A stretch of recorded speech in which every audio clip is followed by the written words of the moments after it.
It's Freaky Friday, February 8th, 2008. I'm James Kotecki, and this is Playbook TV. Just after I posted yesterday, just like that, his running days was over. Mitt Romney announced before a stunned crowd of conservatives at CPAC that Romney suspended his campaign, but as Politico reports, he could well run again in 2012. I guess that means that both he and Ann Coulter are now polling for Hillary Clinton. In his concession, Romney focused on the dangers of a Clinton or Obama presidency, saying they would retreat from Iraq and therefore cause attacks on America. He then said that if he stayed in the race, the Republican divisiveness would make it easier for Clinton or Obama to win, and therefore he had to drop out because he couldn't let his campaign be a part of aiding a surrender to terror.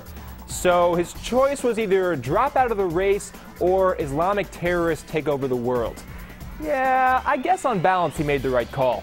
By dropping his presidential bid, Romney heroically struck perhaps the most decisive blow yet against the Islamo-fascists in the war on terror. All the al-Qaeda operatives who apparently were cheering on his campaign are now left cowering in fear. You know, Romney has said in the past that he wished he'd served in the military. I guess that not running for president is the next best thing. Furthermore, President Bush and former RNC Chairman Ken Mehlman have given their blessings to McCain.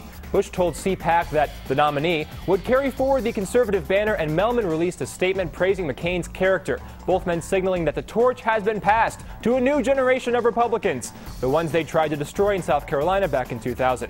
But does Romney's departure mean that McCain is the surefire nominee? Not so fast, saith Mike Huckabee, who has vowed to continue his quixotic quest for the White House, even if that means he'll be sitting in the vice president's office instead. ABC's George Stephanopoulos points out that to claim victory, Huck would have to win basically every delegate in the oncoming primaries, but ridiculously long odds and media ridicule have never stopped Huckabee before, and so far he's been right not to listen to the critics. Plus, he's now got the endorsement of evangelical leader James Dobson, and even if Huckabee is just on a happy-go-lucky, cross-country journey with no money and a limited grasp of reality, at least he didn't spend his entire life savings turning his van into a poodle.